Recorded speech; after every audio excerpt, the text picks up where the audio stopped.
quand j'ai lu le testament de mes parents et que j'ai vu qu'ils avaient tout laissé à notre cousin, celui qu'ils ont toujours appelé leur vrai fils, j'ai tranquillement arrêté de couvrir leurs factures. Quelques semaines plus tard, ma mère m'a envoyé un texto, fait le virement pour le prêt immobilier. Aucune salutation, aucune conversation. J'ai simplement répondu. Je m'appelle Robbie Anderson. J'ai 32 ans et j'ai gravi les échelons pour devenir conseillère financière senior dans l'un des cabinets les plus prestigieux de Pennsylvanie. L'ironie ne m'échappe pas, je conseille les autres sur leur sécurité financière alors que je suis exploité financièrement par mes propres parents. Ayant grandi à Westbrook, un quartier calme de la classe moyenne à Lancaster, en Pennsylvanie, mon enfance semblait assez normale en apparence. Maman travaillait comme professeur d'anglais au lycée et papa était directeur des ventes dans une entreprise de fourniture de bureau. Nous n'étions pas riches, mais nous vivions confortablement. Jason est entré dans nos vies quand j'avais 8 ans. Ses parents, la sœur de ma mère, Amanda, et son mari, ont traversé un divorce difficile. Ma tante a déménagé à l'autre bout du pays, en Californie, pour prendre un nouveau départ, laissant Jason, 11 ans, passer la plupart des week-ends et des vacances avec nous, car son père, médecin urgentiste, avait des horaires irréguliers. Au début, j'étais ravi d'avoir quelqu'un à la maison qui était comme un grand frère. Mais des choses subtiles ont commencé à se produire, des choses que même en tant qu'enfant, je ne pouvais pas ignorer. À mon anniversaire, je recevais des cadeaux pratiques, des vêtements, des fournitures scolaires, parfois un livre que je voulais. Quand l'anniversaire de Jason arrivait, il y avait des célébrations grandioses, des appareils électroniques coûteux et des voyages spéciaux. Une fois, ils l'ont emmené à Disney World, une chose que j'avais supplié d'avoir mais pour laquelle on m'avait dit que nous n'en avions pas les moyens. Jason a besoin d'une attention particulière, disait maman chaque fois que je faisais remarquer la disparité. Ses parents ont divorcé et ils traversent une période difficile. Cette période difficile s'est en quelque sorte prolongée pendant des années, puis des décennies. Même lorsque nous étions adultes, le schéma s'est poursuivi. Mes réussites étaient soulignées par de brèves félicitations, tandis que la moindre petite réalisation de Jason justifiait des célébrations familiales. Après l'université, je me suis lancé à corps perdu dans la construction de ma carrière. Je faisais des journées de 12 heures, je suivais des cours le week-end et je travaillais sans relâche. À 27 ans, j'avais gagné assez d'argent pour acheter mon propre appartement et je gagnais un salaire à 6 chiffres. J'étais fier de ce que j'avais accompli grâce à ma propre détermination et à mon travail acharné. Puis est venu l'appel de mon père, il y a 3 ans. Ils prenaient du retard sur leur prêt immobilier. L'économie les avait durement frappés. L'école de maman réduisait ses heures. La structure des commissions de papa avait changé. L'histoire était convaincante, remplie de détails précis sur la hausse des coûts des soins de santé et des impôts fonciers. Nous détestons te demander ça, a dit papa, la voix lourde de ce que je réalise maintenant être une fausse honte, mais nous pourrions perdre la maison, juste le temps de nous remettre sur pied. Sans hésitation, j'ai mis en place des virements automatiques pour le paiement de leurs prêts immobiliers et $1000 supplémentaires par mois pour les services publics et les courses. J'ai même couvert leurs impôts fonciers et leur assurance. En tout, je leur envoyais plus de $3000 chaque mois, de l'argent que j'avais prévu d'investir pour mon propre avenir. À Thanksgiving l'année dernière, j'ai surpris une conversation qui aurait dû être mon premier véritable avertissement. Papa et Jason étaient dans le garage et parlaient à voix basse, pensant qu'on ne les entendrait pas. L'apport pour la maison est le gros obstacle, a dit Jason. Une fois que j'aurai ça, les paiements mensuels ne devraient plus être un problème avec la nouvelle entreprise qui décolle. La réponse de papa m'a glacé. Ne t'inquiète pas pour l'apport. Nous avons mis de l'argent de côté chaque mois. D'ici l'été prochain, nous devrions avoir assez pour t'aider à obtenir cet endroit qui te fait envie. Je suis resté figé, la tarte que j'allais servir encore entre les mains, mettant de l'argent de côté alors que je couvrais toutes leurs dépenses essentielles. Quelque chose clochait, mais j'ai repoussé cette pensée. Il y avait sûrement une explication. La vérité m'a frappé comme la foudre quand j'ai découvert que Jason avait ouvert non pas une, mais 3 entreprises au cours des 2 dernières années, un magasin de souvenirs sportifs, un service de lavage à haute pression et, plus récemment, un food truck. Tout avait échoué de façon spectaculaire. Pourtant, il semblait toujours avoir du capital pour le projet suivant. Mes parents n'avaient pas du tout de difficultés financières. Ils prenaient mon argent, l'argent pour lequel j'avais travaillé dur, et le canalisaient directement vers Jason. Il finançait ses échecs répétés et son style de vie somptueux tout en me laissant croire qu'il pourrait se retrouver à la rue sans mon aide. Au fur et à mesure que cette réalisation s'imposait à moi, j'ai senti un changement fondamental s'opérer en moi. La trahison ne concernait pas seulement l'argent. Il s'agissait de mensonges, du fait d'être utilisé par les personnes qui étaient censées m'aimer inconditionnellement. La découverte du testament n'était que le début. Une fois mes yeux ouverts, je ne pouvais plus m'arrêter de voir les schémas qui avaient toujours été là. Je suis conseillère financière. L'investigation est une seconde nature pour moi. Il n'a fallu que 3 jours pour découvrir l'étendue de leur tromperie. D'abord, j'ai appelé directement leur société de crédit immobilier, prétextant avoir besoin de documents à des fins fiscales puisque c'était moi qui effectuais leur paiement. La représentante du service client a été serviable et a immédiatement consulté leur compte. Il semble que le prêt ait été refinancé il y a 2 ans, a-t-elle dit joyeusement. La mensualité a été considérablement réduite. J'ai eu l'estomac noué. Il y a 2 ans, alors que je payais déjà le montant initial plus élevé depuis une année entière. J'ai demandé le nouveau montant du paiement. C'était près de $800 de moins que ce que je leur envoyais chaque mois. Pouvez-vous me dire à quoi ont servi les paiements supplémentaires, ai-je demandé, en gardant ma voix stable. Il semble que les fonds supplémentaires aient été affectés à la réduction du capital, comme demandé, a-t-elle répondu. Le prêt est d'ailleurs en avance sur le calendrier maintenant. Il pourrait sauter des paiements pendant presque 1 an sans pénalité. Ils ne m'avaient jamais parlé du refinancement. Ils avaient empoché la différence chaque mois tout en me laissant croire qu'ils joignaient les 2 bouts avec difficulté. Ensuite, j'ai profité de ma pause déjeuner pour passer devant la nouvelle maison de Jason, une maison nouvellement construite dans l'un des quartiers les plus prisés de Lancaster. 4 chambres, 3 salles de bain avec un garage pour 3 voitures sur un terrain d'angle. Même avec mon salaire, je ne pourrais pas m'offrir un tel luxe. La propriété devait valoir au moins $700 000. Je me suis garé de l'autre côté de la rue et j'ai consulté les registres fonciers du comté sur mon téléphone. La maison avait été achetée il y a 6 mois. L'apport initial aurait été d'au moins $140 000. D'où venait cet argent, alors que quelques mois plus tôt, l'entreprise de food truck de Jason avait fait faillite? Ce week-end-là, j'ai rendu une visite à l'improviste chez mes parents, prétextant que j'étais juste dans le quartier. Maman a semblé troublée par mon arrivée, mais m'a invité à entrer. Pendant qu'elle préparait le café, j'ai demandé à utiliser la salle de bain près du bureau de mon père. Une fois seul, j'ai rapidement fouillé dans le tiroir de son bureau, trouvant des relevés bancaires qu'il avait toujours gardés méticuleusement organisés. Ce que j'ai trouvé a tout confirmé. Ils avaient un compte d'épargne dont j'ignorais l'existence avec un solde de plus de $200 000. Les relevés montraient des dépôts réguliers correspondant aux suppléments que je leur envoyais au-delà de leurs besoins hypothécaires réels. Il y avait aussi d'importants retraits coïncidant avec les lancements d'entreprise de Jason et l'achat de sa maison. Mais la trahison financière n'était pas ce qui faisait le plus mal. Alors que je me promenais dans leur maison ce jour-là, j'ai remarqué quelque chose qui me crevait les yeux depuis des années. Les murs, les étagères et la cheminée étaient un sanctuaire dédié à Jason. Des photos de lui à différents âges dominaient chaque surface. Sa photo de remise de diplôme universitaire dans un grand cadre orné. Ses trophées de football du lycée fièrement exposés. Même des photos récentes de lui devant sa nouvelle maison et le bras autour de mes parents. Ma présence dans ces expositions était minime. Une petite photo de famille de ma remise de diplôme du lycée cachée sur une table d'appoint. Rien de ma remise de diplôme universitaire avec mention. Rien de la fois où j'ai remporté un prix prestigieux de l'industrie l'année dernière. C'était comme si mes réussites n'étaient pas dignes d'être célébrées ou remémorées. Dans la chambre de mes parents, j'ai remarqué un nouvel ajout. Un grand portrait pris par un professionnel de Jason debout entre mes parents. Tous les 3 rayonnants. Ils ressemblaient à une unité familiale parfaite. Mère, père et fils. Où étais-je dans cette image? Introuvable. Je me sentais comme un fantôme dans ma propre histoire familiale. Une note de bas de page. Une obligation qu'ils avaient remplie jusqu'à ce que je sois assez âgé pour leur être utile financièrement.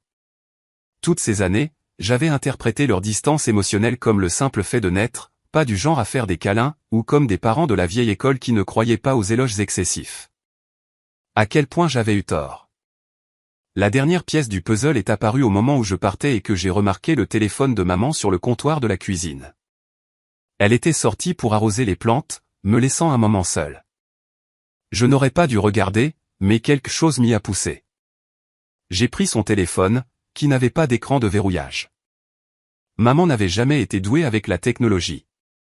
Les SMS entre elle et papa étaient juste là. J'ai fait défiler leurs récents échanges et j'ai trouvé des conversations à mon sujet, au sujet de Jason, au sujet du testament. Leurs mots m'ont blessé plus profondément qu'aucun couteau n'aurait pu le faire. Robbie a toujours été si indépendante, si autonome, avait écrit ma mère. Elle a fait son propre chemin sans avoir besoin de nous. Jason apprécie vraiment la famille. Il est notre héritier légitime en esprit. La réponse de mon père, d'accord. Robbie a sa carrière et sa propre vie. Elle n'a pas besoin de notre aide ou de nos biens. Jason perpétuera l'héritage de notre famille comme devrait le faire un fils. J'ai posé le téléphone, la main tremblante. Leur vrai fils. C'est ainsi qu'ils le voyaient. Non pas comme un neveu qu'ils avaient aidé à élever, mais comme l'enfant qu'ils auraient souhaité avoir à ma place. Je ne faisais pas que soutenir financièrement mes parents. Je soutenais financièrement une famille qui m'avait exclu émotionnellement depuis longtemps. Sur le chemin du retour, des larmes brouillaient ma vision. Des années de souvenirs repassaient dans mon esprit, vus désormais à travers un prisme nouveau et douloureux. Les matchs de football que mes parents avaient manqués parce qu'ils assistaient au tournoi de baseball de Jason. Les cérémonies de remise de prix de l'école où je regardais dans le public et voyais des sièges vides là où ils auraient dû être. Les innombrables fois où ils avaient présenté Jason comme un fils pour nous, pendant que je me tenais silencieusement à côté d'eux. Mon rôle dans la famille n'était pas reconnu. Ce soir-là, j'ai annulé tous les paiements automatiques. Absolument tous. Le prêt immobilier, les services publics, l'argent de poche supplémentaire que j'envoyais. Tout. Je n'allais pas les confronter. Pas encore. Je voulais voir ce qui se passerait quand le puits se tarirait soudainement. 3 semaines se sont écoulées dans un silence atroce. Je vaquais à mes occupations quotidiennes, conseillant des clients, assistant à des réunions, dînant avec mon petit ami 3, mais à l'intérieur, j'étais dans une agitation constante. Chaque soir, je fixais mon téléphone, me demandant si ce serait le jour où il remarquerait que l'argent avait cessé d'arriver. J'oscillais entre une colère légitime et un doute écrasant. Avais-je tout mal interprété? Réagissais-je de manière excessive? Devrais-je simplement les confronter directement au lieu d'adopter cette approche passive? 3 a remarqué mon changement. Nous sortions ensemble depuis 2 ans, et il pouvait me lire comme peu de gens le pouvaient. Quelque chose te ronge, m'a-t-il dit un soir alors que nous étions assis sur mon balcon à regarder le coucher du soleil. Tu ne dors pas. Tu vérifies constamment ton téléphone. Qu'est-ce qui se passe, Robbie? Je n'en avais encore parlé à personne. J'avais trop honte d'admettre que j'avais été prise pour une imbécile par mes propres parents. Mais la préoccupation sincère de 3 a brisé mes défenses, et tout est sorti d'un coup, le testament, la tromperie financière, les années de négligence émotionnelle au profit de Jason. 3 a écouté sans m'interrompre, son expression s'assombrissant à mesure que je révélais l'ampleur de la situation. Quand j'ai eu fini, il a pris ma main. Tu dois parler à un professionnel de tout ça, a-t-il dit doucement. Il ne s'agit pas seulement d'argent. Il s'agit de décennies de manipulation et d'exploitation émotionnelle. Il avait raison. Le lendemain, j'ai appelé la docteure Sarah Brenet, une thérapeute spécialisée dans les traumatismes familiaux. Elle m'a casé cette semaine-là, et au cours de 2 séances intensives, elle m'a aidé à comprendre ce qui s'était passé d'un point de vue psychologique. Ce que vous décrivez comporte des éléments de ce que nous appelons le bouc émissaire familial, a-t-elle expliqué. Dans les systèmes familiaux dysfonctionnels, un enfant est parfois inconsciemment choisi pour faire les frais de la projection émotionnelle de la famille, tandis qu'un autre devient l'enfant en or qui ne peut rien faire de mal. Mais pourquoi moi, ai-je demandé. La question qui me hantait depuis des semaines. Que ai-je fait pour mériter d'être mise de côté au profit de quelqu'un qui n'est même pas leur enfant? La docteure Brenet s'est penchée en avant. Cela n'a probablement rien à voir avec ce que vous avez fait. Les dynamiques familiales de ce genre découlent souvent des propres problèmes non résolus des parents. Votre indépendance et votre autonomie pourraient en fait les menacer d'une certaine manière. Pendant ce temps, le besoin apparent de Jason à leur égard renforce leur image d'eux-mêmes en tant que personnes importantes et nécessaires. Cela prenait un sens tordu. Plus je réussissais par moi-même, plus ils semblaient s'éloigner. Plus Jason échouait et avait besoin de leur aide, plus ils l'attiraient dans leur cercle. Que dois-je faire maintenant, ai-je demandé. Fixer des limites, a-t-elle répondu fermement. Des limites claires et non négociables, et préparez-vous à la possibilité qu'ils ne reconnaissent jamais le mal qu'ils vous ont fait. Votre guérison ne peut pas dépendre de leur reconnaissance ou de leurs excuses. Je suis sorti de cette séance en me sentant à la fois plus lourde et plus légère, plus lourde d'avoir la confirmation que ma dynamique familiale était bel et bien toxique, mais plus légère de savoir que je n'étais pas folle de me sentir trahie. 4 semaines après avoir arrêté les paiements, c'est finalement arrivé. Mon téléphone a vibré avec un SMS de ma mère. Fais le virement pour le prêt immobilier. Il a 3 jours de retard, la banque a appelé. Aucune salutation. Pas de « comment vas-tu ?» Aucune explication quant à la raison pour laquelle ils n'avaient pas remarqué pendant presque un mois que j'avais cessé d'envoyer de l'argent, juste une exigence, comme si je n'étais rien de plus que leur distributeur automatique personnel. J'ai fixé ces mots froids pendant un long moment, sentant un étrange sentiment de calme s'installer en moi. Ce message confirmait tout. À leurs yeux, ma valeur était purement transactionnelle. Après mûre réflexion, j'ai tapé ma réponse. Je pense que tu devrais demander à Jason. J'ai vu le testament. J'ai cliqué sur envoyer et j'ai immédiatement éteint mon téléphone. Je savais ce qui allait se passer ensuite, et j'avais besoin de temps pour me préparer émotionnellement. Quand j'ai rallumé mon téléphone 3 heures plus tard, j'avais 37 appels manqués, 22 de ma mère, 15 de mon père. Il y avait aussi des dizaines de SMS allant de la confusion à la colère, en passant par la supplication. De quel testament parles-tu? Appelle-nous immédiatement. Tu as mal compris quelque chose. Il faut qu'on en parle en personne. Le paiement du prêt est important, Robbie. Quoi qu'il se passe d'autre, les gens ont besoin d'un endroit où vivre. Ce dernier m'a presque fait jeter mon téléphone à travers la pièce. La manipulation émotionnelle était si transparente maintenant que je pouvais la voir clairement. Ils essayaient de me faire culpabiliser de ne pas les soutenir, éludant complètement le fait qu'ils me mentaient depuis des années. J'ai répondu par une seule phrase. Je ne suis pas disponible pour parler en ce moment. Puis j'ai bloqué leur numéro. J'avais besoin d'espace pour réfléchir, pour planifier ma prochaine action. Il ne s'agissait pas seulement d'arrêter le soutien financier.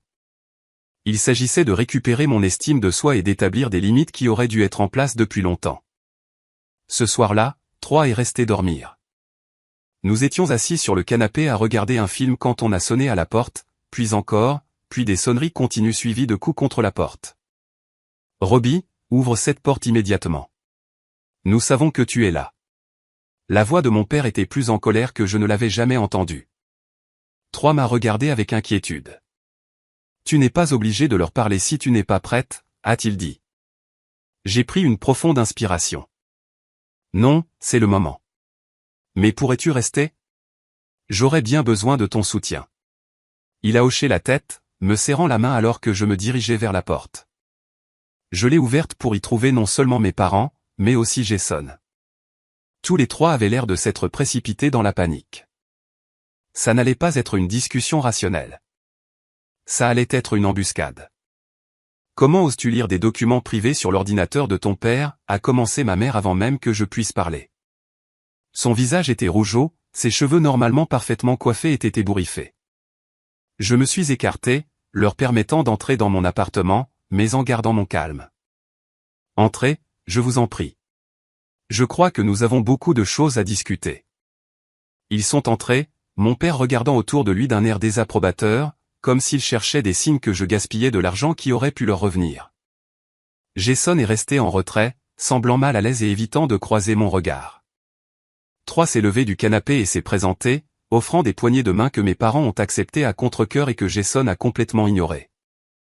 J'appréciais la présence de Troy plus que les mots ne sauraient le dire. Avoir un témoin de cette confrontation signifiait qu'il ne pourrait pas me faire de gaslighting sur ce qui a été dit plus tard. Tu n'avais aucun droit de fouiller dans mes fichiers privés, a poursuivi mon père, reprenant là où ma mère s'était arrêtée, et ensuite de nous couper les vivres sans avertissement. Sais-tu que nous avons failli rater le paiement de notre prêt immobilier? Notre crédit aurait pu être ruiné. J'ai laissé échapper un petit rire incrédule. C'est un comble, papa. Tu t'inquiètes pour ta cote de crédit alors que je viens de découvrir que vous me mentez depuis des années. Nous ne t'avons jamais menti, est intervenue ma mère rapidement. Nous avions besoin d'aide, et tu l'as proposé. Vous m'avez dit que vous aviez du mal à joindre les deux bouts, ai-je répondu calmement. Pourtant, d'une manière ou d'une autre, vous avez réussi à amasser un compte d'épargne de plus de 200 000 $. Vous m'avez dit que votre prêt immobilier était menacé, mais vous l'avez refinancé il y a 2 ans et vous avez empoché la différence que je vous envoyais. Vous avez financé les entreprises ratées de Jason et l'apport de sa maison avec mon argent. Jason s'est décalé, mal à l'aise. Laissez-moi en dehors de ça. C'est entre toi et tes parents. Je me suis tourné vers lui, des années de ressentiment refoulé remontant à la surface. Vraiment, Jason? Parce que le testament que j'ai trouvé te met en plein milieu de tout ça. Il te laisse tout, à toi, leur vrai fils. Ce sont les mots exacts. L'expression de ma mère est passée de la colère à quelque chose de plus calculé. Tu sors ça de son contexte, Robbie. Jason a été comme un fils pour nous. Cela ne diminue pas ta place dans la famille, n'est-ce pas? Alors pourquoi ne suis-je mentionné nulle part dans le testament? Pourquoi avez-vous secrètement détourné mon soutien financier vers lui? Pourquoi votre maison est-elle un sanctuaire dédié à ses réussites alors que les miennes sont à peine reconnues? Mon père s'est avancé, le ton condescendant. Tu as toujours été difficile, Robbie. Toujours à remettre en question, toujours à contester. Jason comprend la loyauté et le respect familial. La loyauté, ai-je répété, ma voix s'élevant malgré mes efforts pour rester calme.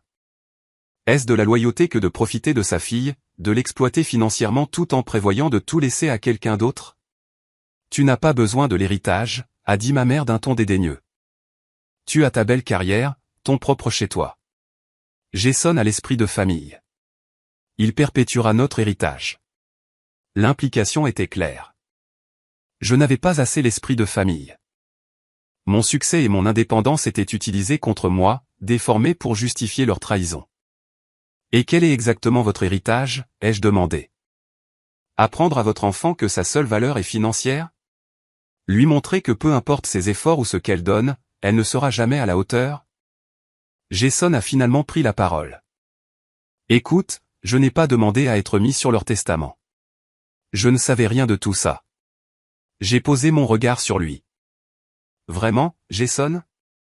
Tu ne savais pas qu'il t'aidait à acheter une maison à 700 000 $? Tu ne savais pas qu'il finançait tes entreprises. Tu t'attends à ce que je croie ça? Il a eu la décence de détourner le regard, incapable de soutenir le contact visuel face à des mensonges aussi évidents. La vérité, c'est que, a dit mon père, sa voix prenant un ton étrange, presque triste, tu n'as jamais vraiment eu ta place, Robbie. Depuis que tu es toute petite, tu as toujours été si différente, si indépendante. Jason avait besoin de nous.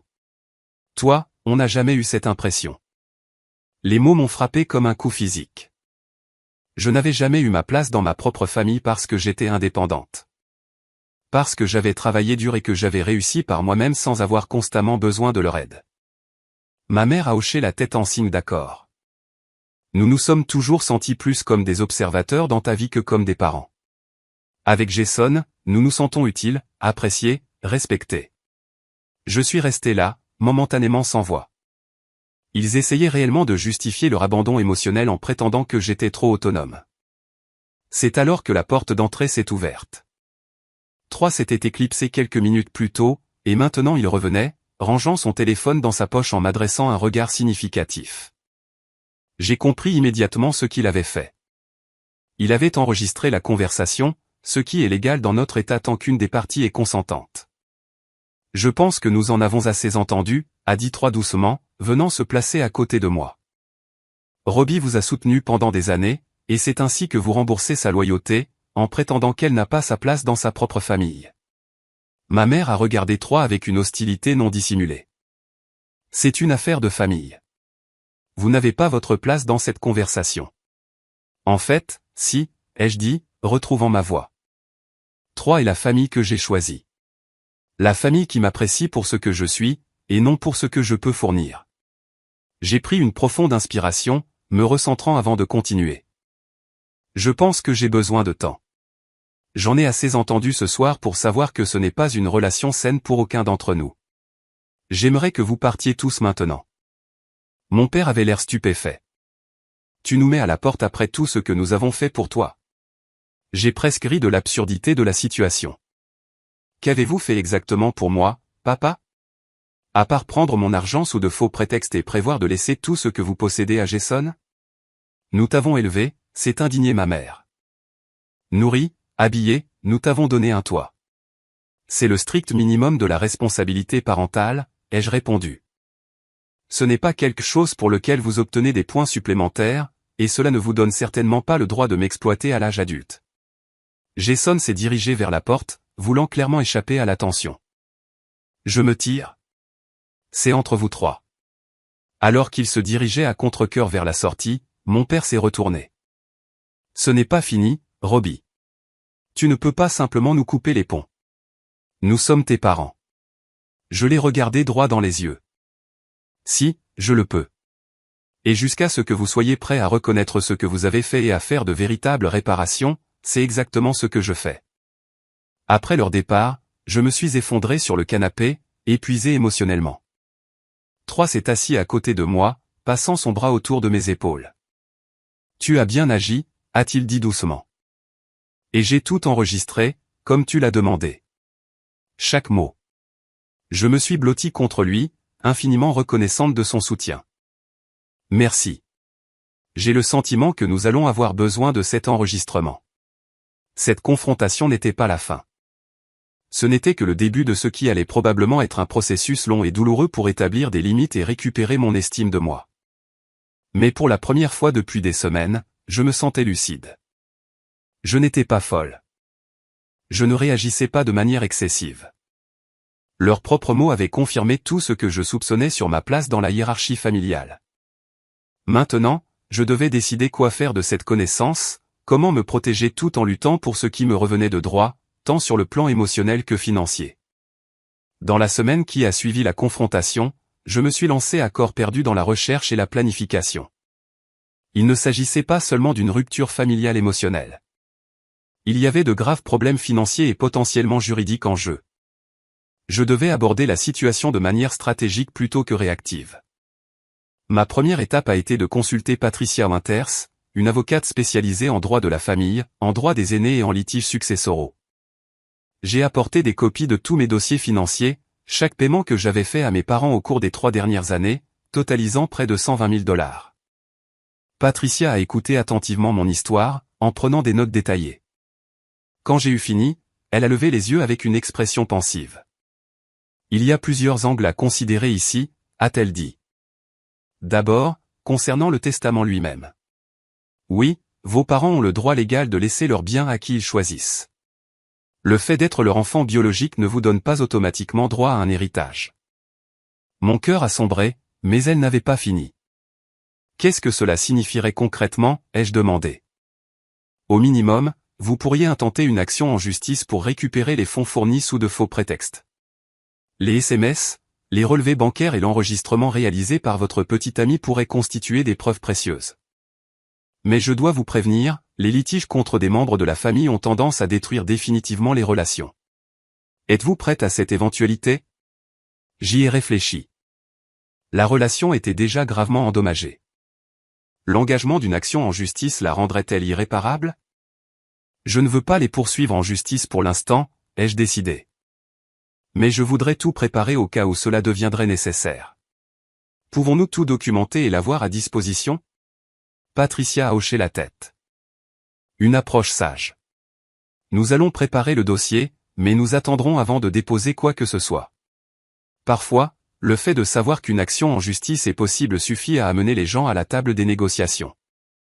Au cours des jours suivants, j'ai méticuleusement organisé chaque dossier financier, les relevés bancaires montrant les virements à mes parents, les SMS demandant de l'argent, l'enregistrement de notre confrontation où ils admettaient ne pas avoir réellement besoin d'aide financière.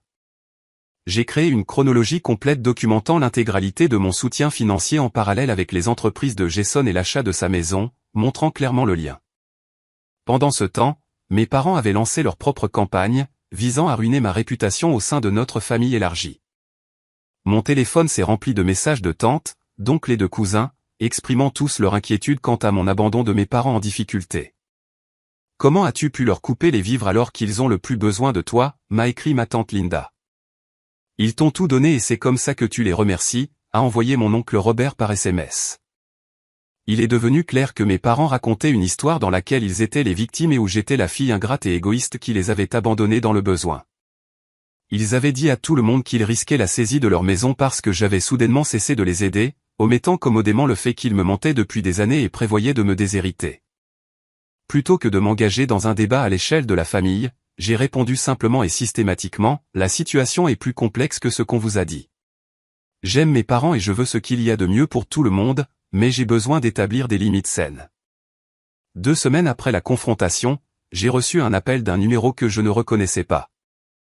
C'était la banque de Jason.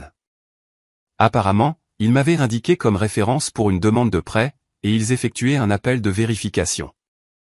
J'étais stupéfaite. Après tout ce qui s'était passé, il essayait toujours d'utiliser notre lien pour son profit financier. J'ai refusé de fournir une référence et j'ai immédiatement appelé le numéro de mes parents, que j'avais débloqué pour des raisons pratiques. Mon père a répondu, l'air stressé. « Qu'est-ce qu'il y a, Robbie ? Nous sommes en plein milieu de quelque chose. »« Papa, savais-tu que Jason venait de demander un autre prêt et qu'il m'a utilisé comme référence sans me le demander ?» Son hésitation m'a tout dit. Il a des problèmes de trésorerie temporaire avec la nouvelle entreprise. Rien de grave. Une nouvelle entreprise. Il en lance une autre après 3 échecs. Tout le monde connaît des revers. Au moins, il essaie de construire quelque chose, pas juste de travailler pour quelqu'un d'autre. Le rejet de ma réussite professionnelle m'a piqué, mais je suis resté concentré. Comment vous en sortez-vous financièrement, maman et toi, depuis que j'ai arrêté de couvrir vos factures ? Il y a eu un long silence. On se débrouille. C'est serré, mais on va trouver une solution. Après avoir raccroché, j'ai fait quelque chose que je n'aurais probablement pas dû faire. J'ai vérifié le rapport de solvabilité. En tant que conseillère financière, j'avais accès à des bases de données financières. Et bien qu'il ne soit pas strictement éthique de les utiliser pour des raisons personnelles, j'avais besoin de comprendre la situation dans son ensemble. Ce que j'ai trouvé m'a choqué. Ils avaient manqué des paiements sur 2 cartes de crédit, et sur leur ligne de crédit adossée à la valeur de leur maison. Leurs excellentes cotes de crédit d'autrefois avaient déjà chuté de manière significative. Sans mes injections mensuelles d'argent, ils étaient effectivement en difficulté, non pas parce qu'ils n'avaient pas d'argent, mais parce qu'ils en avaient tellement injecté à Jason qu'ils s'étaient créé un mode de vie dépendant de mes contributions. Le lendemain, j'ai reçu un appel paniqué de ma mère. « Robbie, la banque a encore appelé pour le prêt. Nous avons besoin de cet argent. Tu ne peux pas simplement nous laisser tomber comme ça. Maman, qu'est-il arrivé à ton compte d'épargne? Celui avec plus de 200 000 $? Un autre silence révélateur. Comment sais-tu ça? J'ai vu les relevés, maman. Où est passé cet argent? Ce ne sont pas tes affaires, a-t-elle dit sur la défensive. C'est notre fonds de retraite. Vraiment? Où est-ce allé dans le dernier projet de Jason? Ou dans ses dettes de jeu? Des dettes de jeu? De quoi parles-tu? La confusion sincère dans sa voix m'a fait faire une pause. Ne savait-il pas? J'ai décidé de laisser tomber ce sujet jusqu'à ce que j'aie plus d'informations. Maman, je ne peux pas continuer à vous soutenir financièrement alors que vous m'avez trompé sur vos besoins et que vous prévoyez de tout laisser à Jason. Il ne s'agit pas de l'héritage en soi. Il s'agit de la tromperie, de l'exploitation. Nous ne t'avons jamais exploité, a-t-elle dit, la voix se durcissant. Tu as proposé d'aider. Nous ne t'avons jamais forcé. Vous avez créé de toutes pièces l'histoire selon laquelle vous étiez sur le point de perdre votre maison. C'est de l'exploitation, maman. La conversation s'est terminée lorsqu'elle m'a raccroché au nez, mais cela a confirmé ce que je soupçonnais. Sans mon soutien financier, mes parents étaient confrontés à de véritables difficultés financières pour la première fois, et il semblait qu'ils n'étaient peut-être pas pleinement conscients de toutes les activités de Jason. Je devais creuser davantage la situation de Jason. Qu'était-il arrivé à tout l'argent que mes parents lui avaient détourné? Pourquoi demandait-il d'autres prêts alors qu'il venait d'acheter une maison chère et qu'il était censé avoir le soutien financier de mes parents? Les réponses allaient venir d'une source inattendue, une source qui allait changer toute la dynamique de ce conflit familial. L'email est arrivé 3 jours plus tard d'une adresse que je ne connaissais pas, amanda.r.wells@gmail.com. L'objet était simple, au sujet de Jason et de tes parents. J'ai failli le supprimer comme spam, mais j'ai décidé de l'ouvrir en premier. C'était d'Amanda Wells, l'ex-petite amie de Jason. Ils étaient sortis ensemble pendant presque 2 ans avant de rompre il y a 6 mois, à peu près au moment où il a acheté sa nouvelle maison. Robbie, commençait l'email, tu ne me connais pas bien, mais je suis sorti avec ton cousin Jason jusqu'au début de cette année. J'ai entendu parler de la situation familiale par des amis communs, et il y a des choses que tu devrais savoir. Jason n'est pas celui que tes parents croient. J'ai des informations qui pourraient t'aider à comprendre ce qui s'est réellement passé. Pouvons-nous nous rencontrer en personne? Je ne me sens pas à l'aise de tout mettre dans un email. J'étais sceptique mais intrigué. Après avoir confirmé son identité via les réseaux sociaux et des connexions communes, j'ai accepté de la rencontrer dans un café du centre-ville, un lieu public où nous pourrions parler en privé. Amanda est arrivée pile à l'heure. Elle avait une trentaine d'années, une tenue professionnelle avec un comportement sérieux qui correspondait à la gravité de notre rencontre. Après avoir commandé un café, nous avons trouvé une table dans un coin isolé. Merci de me rencontrer, a-t-elle commencé. Ce n'est pas facile, mais après avoir entendu ce qui se passe avec ta famille, j'ai senti que je devais te contacter. Que as-tu entendu exactement, ai-je demandé prudemment. Que tes parents te déshéritent au profit de Jason. Qu'ils prennent ton argent tout en finançant son mode de vie. Qu'ils le considèrent comme leur vrai fils. Elle a secoué la tête. Tout cela fait partie de la manipulation. Quelle manipulation? Amanda a pris une profonde inspiration. Elle a sorti son téléphone et a ouvert un dossier de capture d'écran, des conversations par SMS entre elle et Jason pendant leur relation. Elle m'a tendu le téléphone et j'ai commencé à faire défiler des messages qui m'ont glacé le sang. Tes parents sont si faciles à manipuler, disait un SMS de Jason. Il suffit de leur dire à quel point tu as besoin d'eux, à quel point la famille est importante, et ils avalent tout. Pendant ce temps, Robbie fait sa vie de son côté, sans leur accorder l'attention qu'ils réclament. Leur insécurité est mon opportunité. Un autre message, j'ai dîné avec tante Lisa et oncle Tom ce soir. J'ai glissé quelques commentaires subtils sur le fait que Robbie semble trop occupé par sa carrière pour vraiment se soucier des traditions familiales. Ils y ont cru à fond. Ils sont tellement désespérés de se sentir utiles. Et peut-être le plus accablant, ils changent leur testament le mois prochain. Tout pour moi, rien pour Robbie. Ils ne voient même pas comment je me joue d'eux. Trop occupés à s'apitoyer sur mon sort et sur mes échecs professionnels. Ils sont loin de se douter que ces échecs financent mon vrai style de vie. J'ai levé les yeux vers Amanda, abasourdi. Pourquoi me montres-tu ça? Pourquoi maintenant? Son expression s'est adoucie. Parce que ce qu'il fait est mal. Je n'ai réalisé toute l'ampleur de la situation qu'après notre rupture. Il a toujours été manipulateur, mais je pensais que c'était juste sa personnalité. Ce n'est que lorsque je l'ai surpris en train de mentir sur des choses majeures que j'ai commencé à recoller les morceaux. Quelle chose majeure? Elle a hésité. Ces jeux d'argent. Il a un sérieux problème, Robbie. Ces entreprises qu'il a créées, elles n'étaient pas censées réussir. C'était des couvertures pour expliquer l'argent qu'il recevait de tes parents et pour blanchir ses gains occasionnels au jeu. Quand il perd, ce qui arrive la plupart du temps, il va voir tes parents avec une autre idée d'entreprise ou une opportunité d'investissement. Cela expliquait tellement de choses, les entreprises ratées, le besoin constant de plus de capital. La nouvelle maison achetée à un moment où il aurait dû être ruiné par ses faillites professionnelles. Il doit beaucoup d'argent à des gens dangereux, a poursuivi Amanda. C'est d'ailleurs pour ça que nous avons rompu. J'ai trouvé des SMS menaçants sur son téléphone. Quand je l'ai confronté, il a admis qu'il avait des dettes envers des usuriers pour plus de 150 000 $. Je me suis senti physiquement malade. Mes parents n'avaient aucune idée qu'il finançait une dépendance. Ils pensaient soutenir des efforts entrepreneuriaux, aider leur vrai fils à construire un avenir. Au lieu de cela, ils encourageaient une habitude destructrice qui pourrait potentiellement les mettre tous en danger. Il y a autre chose, a dit Amanda doucement. Il parle de la maison et des biens de tes parents comme s'ils étaient déjà à lui. Il a l'intention de tout vendre une fois qu'il héritera, la maison familiale, les objets de famille, tout. Il a déjà parlé avec des agents immobiliers de la valeur potentielle de la propriété. Je me suis adossé, assimilant ce flot d'informations. Pourquoi mes parents seraient-ils si aveugles à tout cela? Ce ne sont pas des gens stupides. La manipulation émotionnelle est puissante, a-t-elle répondu. Jason a compris leurs insécurités et les a exploitées avec brio.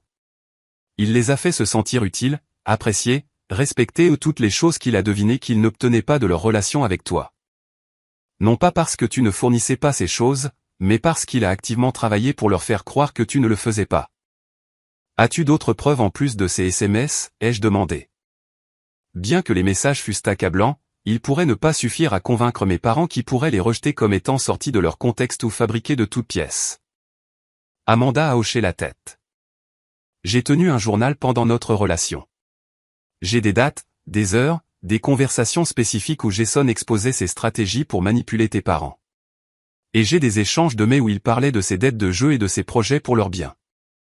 Elle a promis de tout compiler et de me l'envoyer de manière sécurisée. Alors que nous nous séparions, elle m'a touché le bras. Fais attention, Robbie. Jason ne prendra pas bien cette révélation. Il a investi des années dans cette manipulation. Il n'abandonnera pas son futur héritage sans se battre. Je suis rentré chez moi dans un état second, l'esprit en ébullition suite à ces révélations. La situation ne se limitait pas au fait que mes parents favorisaient Jason. Il s'agissait d'une manipulation active et calculée par quelqu'un qui exploitait leurs vulnérabilités émotionnelles à des fins lucratives. Le lendemain matin, j'ai reçu un autre appel inattendu. Celui-ci venait de ma grand-mère maternelle, Eleanor Wright. À 84 ans, elle avait toujours toute sa tête et avait toujours été la boussole morale de la famille. Robbie, a-t-elle dit quand j'ai répondu, nous devons parler de ce qui se passe avec tes parents. Peux-tu venir déjeuner aujourd'hui? J'ai accepté immédiatement. Grand-mère avait toujours été une force stabilisatrice dans la famille, et son point de vue serait précieux. Quand je suis arrivé dans sa maison de banlieue bien rangée, elle m'attendait avec un repas fait maison et une expression sérieuse. Après de brèves politesses, elle est allée droit au but. Ta mère m'a appelé très contrarié par votre brouille. Elle m'a donné sa version des faits, mais j'aimerais entendre la tienne.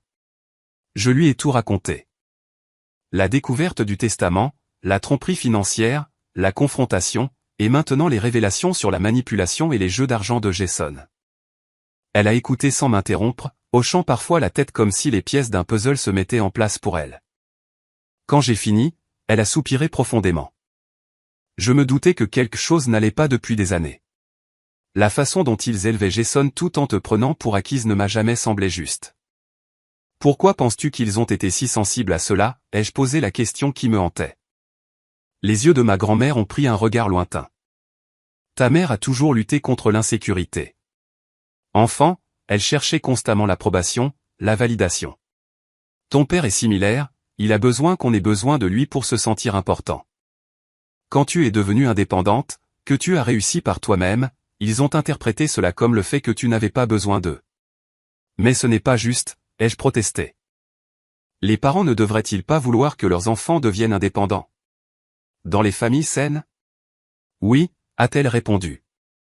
Mais pour ta mère, il y a quelque chose que tu dois savoir. Quand elle était jeune, elle vivait dans l'ombre de sa sœur. Amanda était la jolie, la populaire, celle que tout le monde remarquait. Ta mère était la personne responsable et fiable qui ne recevait jamais la même attention. Elle a fait une pause, semblant peser soigneusement ses prochains mots. Je pense que, d'une certaine manière, elle a été jalouse de ton indépendance et de ta réussite. Cela déclenche ces vieux sentiments d'inadéquation. Et Jason, consciemment ou non, a exploité cette vulnérabilité. Il l'a fait se sentir importante, nécessaire, validée d'une manière que ton autonomie ne permet pas. Cette perspective a jeté un éclairage nouveau sur toute mon enfance. La distance émotionnelle de ma mère, sa préférence évidente pour Jason. Il ne s'agissait pas seulement du fait qu'il avait plus l'esprit de famille. Il s'agissait de ses propres insécurités et jalousies non résolues. Que dois-je faire, grand-mère, ai-je demandé. Je ne peux pas continuer à les soutenir financièrement, surtout en sachant où va vraiment l'argent. Mais je ne veux pas non plus les abandonner à la manipulation de Jason. Elle s'est penchée par-dessus la table et a pris ma main. Cette famille a besoin de vérité, Robbie. Une vérité douloureuse et inconfortable. Je pense qu'il est temps d'organiser une vraie réunion de famille, en ma présence en tant que partie neutre. Apporte tes preuves. Je m'assurerai que tout le monde écoute. Grand-mère avait toujours été respectée par tout le monde dans la famille. Si quelqu'un pouvait faciliter une conversation productive, c'était bien elle. Je vais t'aider à te préparer, a-t-elle dit. Et peu importe comment ils réagissent, sache ceci. J'ai toujours été fier de toi. Ton indépendance, ton intégrité, ce sont des vertus, pas des défauts. Ne laisse jamais personne te faire croire le contraire. Je suis partie de chez elle en me sentant à la fois appréhensive et pleine d'espoir. Le chemin à parcourir serait difficile, mais pour la première fois, j'avais des alliés. J'avais des preuves. Et plus important encore, j'avais une compréhension plus claire des dynamiques émotionnelles complexes qui avaient façonné mes relations familiales. La vérité allait éclater d'une manière ou d'une autre. Reste à savoir si mes parents pourraient l'accepter et si notre relation pourrait y survivre. La réunion de famille a été fixée au samedi après-midi chez ma grand-mère, en terrain neutre, avec grand-mère comme médiatrice. J'ai passé les jours précédents à organiser toutes mes preuves, dossiers financiers, SMS, emails et les informations qu'Amanda avait fournies sur les jeux d'argent et la manipulation de Jason. 3 a proposé de m'accompagner, mais j'ai décidé que cela devait rester strictement familial. Il s'agissait d'années de schémas dysfonctionnels et de vérités cachées qui devaient être abordées de front. Je suis arrivé tôt pour aider grand-mère à se préparer. Elle avait disposé son salon avec des chaises en cercle, personne en bout de table, tout le monde sur un pied d'égalité.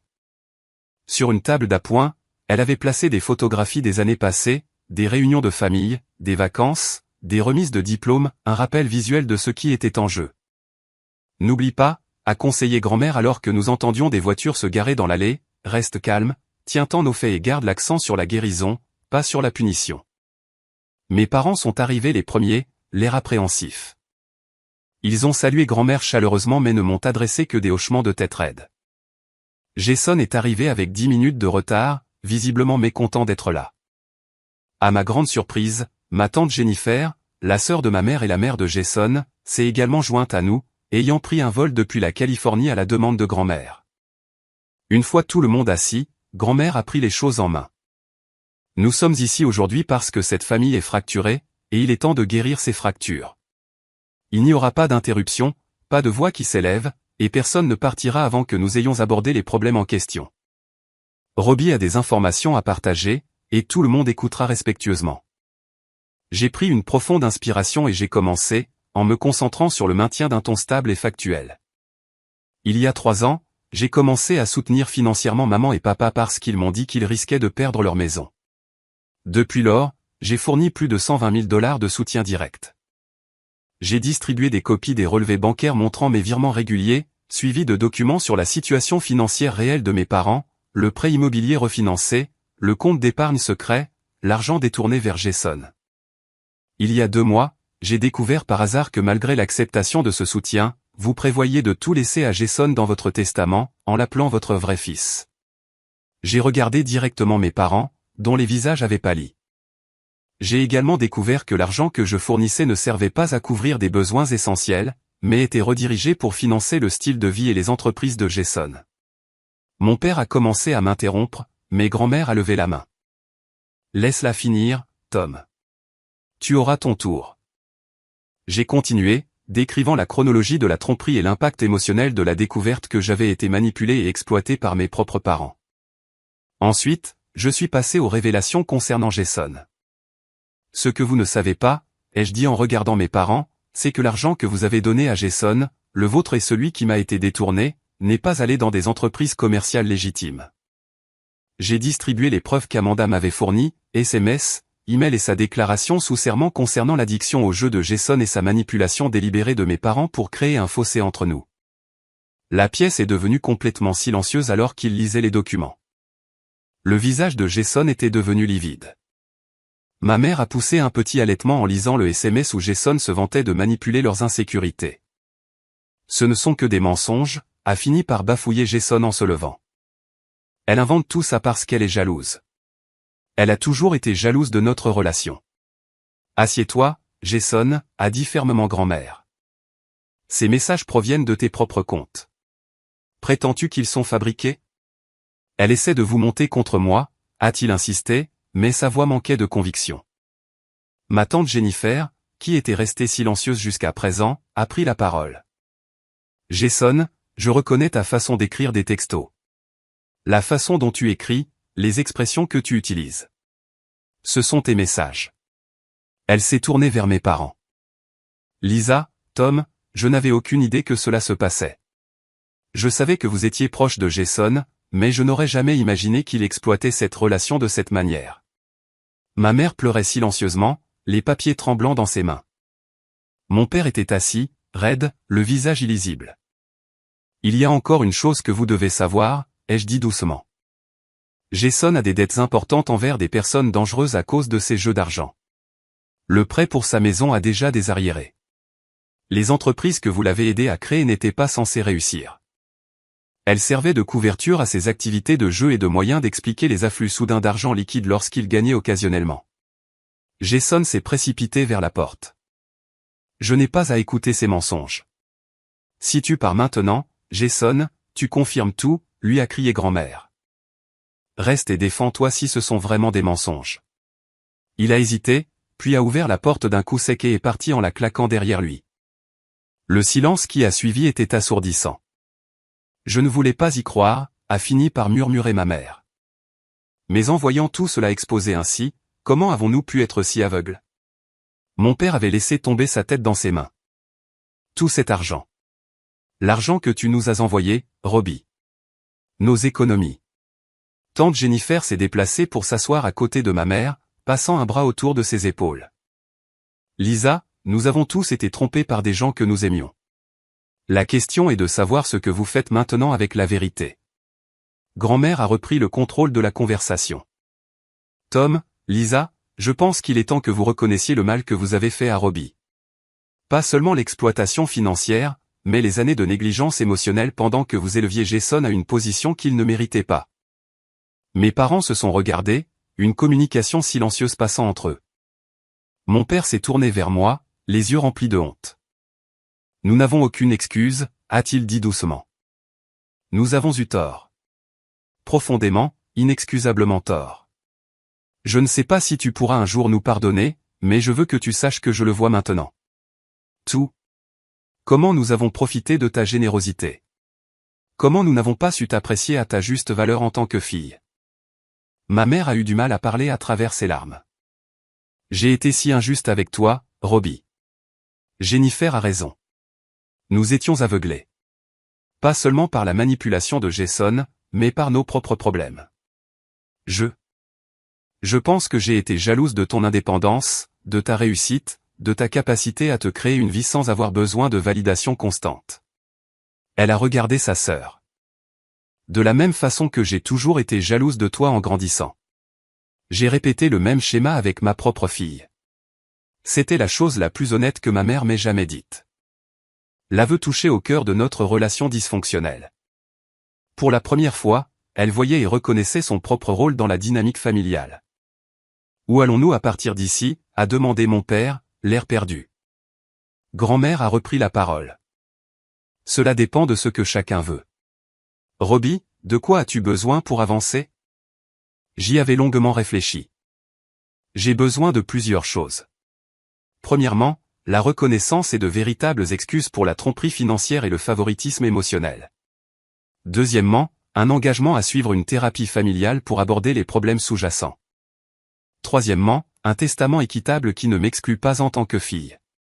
Et enfin, des limites claires pour l'avenir, y compris l'indépendance financière de votre part. Je ne peux pas continuer à vous soutenir financièrement, surtout en sachant que l'argent a été mal utilisé. Mes parents ont hoché la tête, l'air humble. Nous devons également régler la situation de Jason, a déclaré tante Jennifer. S'il a vraiment des dettes de jeu envers des gens dangereux, cela vous met tous en danger. Je peux vous aider avec ça, ai-je proposé. J'ai des contacts avec des spécialistes de l'addiction au jeu et des conseillers financiers qui s'occupent de consolidation de dettes, mais il faut qu'ils veuillent s'en sortir. Dans les heures qui ont suivi, nous avons parlé plus ouvertement et honnêtement que nous ne l'avions fait depuis des décennies. Des vérités douloureuses ont été reconnues. Des larmes ont été versées. Au moment de nous séparer, nous avions un plan provisoire pour avancer. Pas avec un pardon et une confiance instantanée, mais avec des pas prudents vers la guérison et la reconstruction. 6 mois plus tard, beaucoup de choses avaient changé. Mes parents s'étaient pleinement engagés dans des séances de thérapie familiale hebdomadaires où nous déballions progressivement des décennies de schémas dysfonctionnels. Ils avaient réécrit leur testament, divisant leurs biens équitablement entre Jason et moi, bien que Jason soit resté distant et réfractaire à l'aide pour son addiction au jeu. Mes parents avaient également assumé la responsabilité de leur situation financière, déménageant dans une maison plus petite pour éliminer complètement leur prêt immobilier. La vente de leur maison avait libéré suffisamment de fonds propres pour payer leurs dettes restantes et créer un modeste fonds de retraite qu'ils géraient désormais de manière responsable. Plus important encore, les dynamiques émotionnelles changeaient. Ma mère avait commencé une thérapie individuelle pour s'attaquer à ses problèmes d'insécurité et de jalousie de longue date. Mon père apprenait à exprimer de l'appréciation et de la validation sans avoir besoin de se sentir utile en retour. De petits gestes montraient leurs efforts sincères pour changer. Ma mère avait créé un mur de photos dans leur nouvelle maison qui célébrait équitablement mes réussites aux côtés de souvenirs de famille. Mon père avait commencé à appeler régulièrement juste pour prendre des nouvelles, et non pour demander quoi que ce soit. Ils faisaient tous deux des efforts sincères pour apprendre à connaître Troy, l'incluant dans les réunions de famille et montrant de l'intérêt pour sa vie et son travail. Quant à moi, j'avais trouvé une force inattendue à travers cette épreuve. Me défendre avait été terrifiant, mais transformateur. Je ne cherchais plus la validation de personnes incapables de me la donner. J'avais établi des limites saines tout en restant ouverte à un véritable changement et à une réconciliation. Grand-mère était devenue une part encore plus importante de ma vie. Nos déjeuners hebdomadaires étaient une tradition chérie. Tante Jennifer et moi avions développé une relation plus étroite, trouvant un terrain d'entente dans nos expériences avec la dynamique familiale. Troy m'avait demandé en mariage 3 mois après la réunion de famille, en mettant un genou à terre sur le balcon où je m'étais confié à lui pour la première fois sur la trahison de ma famille. « Tu m'as appris ce qu'est le courage », a-t-il dit en me tendant la bague. « Je veux construire une famille avec toi, une famille basée sur l'honnêteté, le respect et un amour véritable. » Par une fraîche soirée d'automne, assise dans notre restaurant préféré pour célébrer nos fiançailles, je réfléchissais au parcours de l'année écoulée. La douleur avait été atroce, les révélations dévastatrices. Mais à travers tout cela, j'avais découvert une vérité essentielle. Parfois, la chose la plus courageuse n'est pas de pardonner aux autres, mais d'être prêt à forger une nouvelle relation une fois que les gens ont véritablement changé. Mon téléphone a vibré avec un SMS de ma mère. Je voulais juste te dire que je t'aime. Aucune raison, aucune demande, juste de l'amour. Des mots simples qui auraient semblé impossibles il y a un an. Un petit pas dans un long voyage de guérison. J'ai montré le message à Troy et il a souri. La famille, c'est compliqué, a-t-il dit en levant son verre. À la construction de la nôtre, avec des yeux clairs et des cœurs ouverts. J'ai trinqué avec lui, me sentant vraiment en paix pour la première fois depuis des années. L'héritage qui avait déclenché ce voyage n'avait jamais vraiment été une question d'argent ou de biens. Il s'agissait d'être valorisé, d'être vu, d'être véritablement accepté en tant que fille, et pas seulement comme une ressource financière. En fin de compte, j'avais gagné quelque chose de bien plus précieux que n'importe quel héritage matériel, le respect de moi-même, des relations authentiques, et la certitude que j'étais assez forte pour défendre ma valeur, même face à ceux que j'aimais le plus. Que feriez-vous si vous découvriez que votre famille vous exploite financièrement tout en prévoyant de vous exclure de son héritage? Les affronteriez-vous directement ou adopteriez-vous une approche plus stratégique comme Robbie l'a fait? Commentez ci-dessous avec vos pensées. Si cette histoire a résonné en vous, n'hésitez pas à aimer, vous abonner et la partager avec quelqu'un qui pourrait avoir besoin d'entendre ce message sur l'établissement de limites et la défense de soi-même. Merci de votre écoute et j'espère que cette histoire vous rappelle que vous méritez d'être apprécié pour qui vous êtes, et non pour ce que vous pouvez apporter.